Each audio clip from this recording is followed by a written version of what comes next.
আসসালামু আলাইকুম দর্শক, স্বাগত জানাচ্ছি রয়্যাল বাংলা টিভির সংবাদে। শুরুতেই দেখবেন ঢাকার সংবাদ। দেশের শিল্প ও অর্থনীতিতে চায়না দুয়ারি জাল তৈরির কারখানাগুলো গুরুত্বপূর্ণ ভূমিকা রাখছে। এ খাতে বহু মানুষের কর্মসংস্থান সৃষ্টি হওয়ায় বেকারত্ব কমছে। পাশাপাশি কর্মসংস্থানের সুযোগ বাড়লে চুরি, ছিনতাই, ডাকাতি ও ইভটিজিংয়ের মতো সামাজিক অপরাধও কমাতে ইতিবাচক ভূমিকা রাখতে পারে বলে সংশ্লিষ্টরা মনে করেন। এছাড়া জাল তৈরিতে ব্যবহৃত কাঁচামালের চাহিদা বাড়ায় দেশীয় রি-রোলিং স্টিল মিল সহ সংশ্লিষ্ট শিল্পেও উৎপাদন ও ব্যবসায়িক কার্যক্রম বৃদ্ধি পাচ্ছে। এই বিষয়ে উদ্যোক্তা ও ব্যবসায়ী মুক্তার হোসেন বলেন, এ খাতে আরও বিনিয়োগ ও নতুন উদ্যোক্তা তৈরি হলে কর্মসংস্থান, শিল্পায়ন এবং দেশের অর্থনৈতিক উন্নয়ন আরও গতিশীল হবে। আসলে চায়না দুয়ার উৎপাদনের ফলে আমাদের দেশে বিভিন্ন কারখানা যেমন তৈরি হয়েছে এবং এই কারখানায় যেমন অনেক লোক কর্মসংস্থানের সুযোগ পাইছে। যেমন আমাদের দুহারে, বিশেষ করে দুহারে বেশ কিছু কারখানা আছে, এখানে মোটামুটি 10 থেকে 15,000 লোক এখানে কর্মসংস্থানের সুযোগ পাইছে। আর এই মালটি যেমন আগে চায়না থেকে আসতো, এই বর্তমানে এইগুলি বাংলাদেশে তৈরি হওয়ার কারণে অনেক লোক কাজ করার সুযোগ পাইছে। এবং আগে যেমন কিছু সমস্যা ছিল, এই ইভটিজিংয়ের একটা সমস্যা ছিল, যে লোকজন ইভটিজিংয়ে অনেক জড়িত ছিল। এখন চায়না দুয়ারের ফ্যাক্টরিতে কাজ করে এখন তারা ইনকামের একটা ব্যবস্থা পাইছে। এই কারণে তারা এখন এই ইভটিজিং থেকে একটু বিরত আছে, মাদক থেকে অনেক লোক বিরত আছে, চুরি ছিনতাই থেকে মানুষ কিছুটা বিরত আছে। এখন এই কাজ কইরা বেশিরভাগ মানুষ স্বাবলম্বী আছে আমাদের দুয়ারে। বিশেষ করে এই চায়না দুয়ারি জাল কারখানা সরকারের উন্নয়নের চালিকা শক্তিতে কোনো রাজস্ব আয় প্রদান করে কিনা?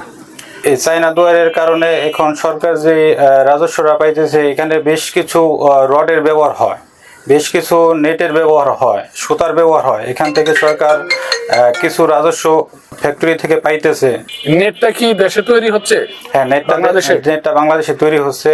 বাংলাদেশে তৈরি হওয়ার কারণে ওখান থেকে যে ফ্যাক্টরি থেকে তৈরি হচ্ছে সেখান থেকে সরকার অবশ্যই রাজস্ব পায়। আপনারা যারা ব্যবসায়ী রয়েছেন তারা কি ভ্যাট ট্যাক্স দেন কিনা? জি, আমরা অবশ্যই ভ্যাট ট্যাক্স সরকারকে প্রদান করি। এটা কোথায় প্রদান করেন? এটা আমরা আমাদের ভিন করা আছে, ভিনের মাধ্যমে আমরা এটা প্রদান করি।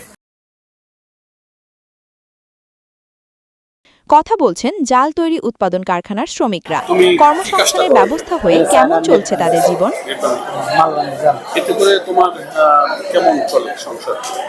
চলে দিন 600-500। এর আগে কি কাজ করছে? এর আগে বাসায় কোনো কাজ করিনি।